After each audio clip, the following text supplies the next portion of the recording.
अशोक एक उपासक के रूप में राजाभिषेक के कितने वर्ष बोधगया की और कितने वर्ष निगली सागर एवं कितने वर्ष लुम्बिनी की यात्रा की थी? 10वें वर्ष बोधगया, 12वें वर्ष निगली सागर और 20वें वर्ष लुम्बिनी की यात्रा की। ठीक है, 10वें वर्ष, 12वें वर्ष और 20वें वर्ष, है ना? 10वें वर्ष में बोधगया, 12वें वर्ष निगली सागर एवं 20वें वर्ष लुम्बिनी की यात्रा की, है ना?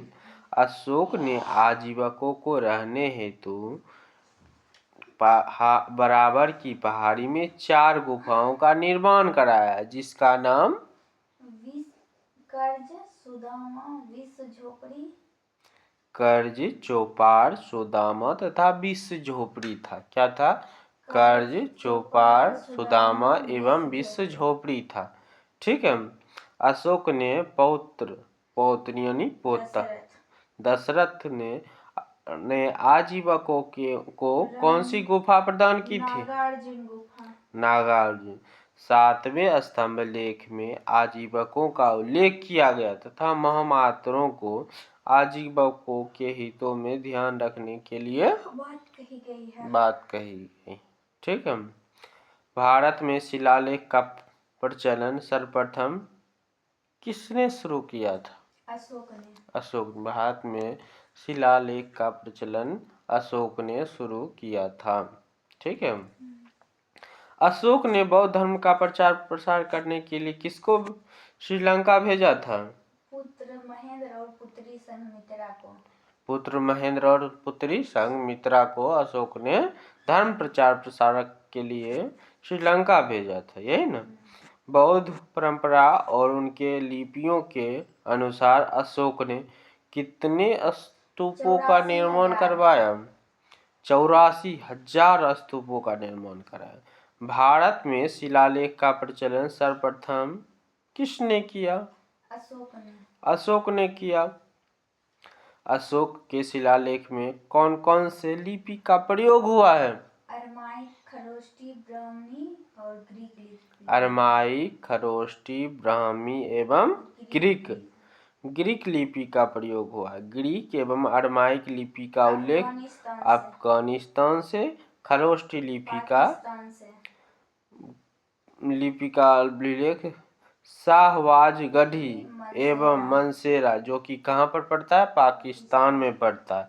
जबकि शेष भारत से लिपि ब्राह्मी लिपि का अभिलेख मिले हैं। ठीक है। अब देखो, खरोष्टी लिपि दाईं से बाईं की ओर लिखी जाती थी। दाईं से बाईं ओर कौन सी लिपि लिखी जाती थी? खरोष्टी लिपि लिखी जाती थी।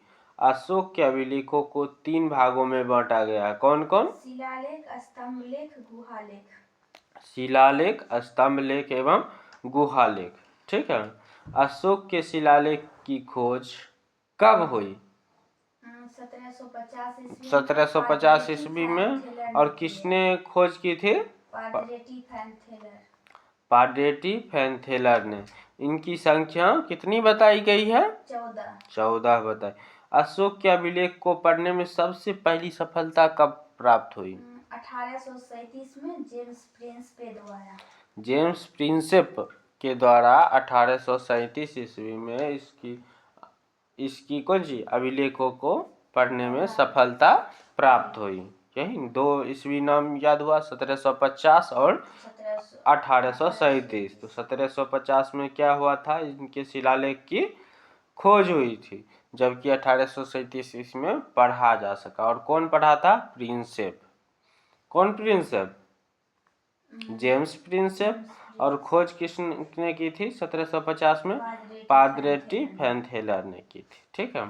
अब देखो, अशोक के स्तंभ लेखों की संख्या 7 है, जो केवल ब्राह्मी लिपि में लिखी गई है। यह 6 अलग अलग स्थानों से प्राप्त हुई है। कितने? फटाफट। प्रयाग स्तंभ लेख, दिल्ली टोपड़ा, दिल्ली मेरठ, रामपुरवा, लौरिया अरेराज, लौरिया नंदनगढ़। ठीक है। ये 6 जगह है जहां पर उनके स्तंभ लेख प्राप्त हुए हैं। ठीक है।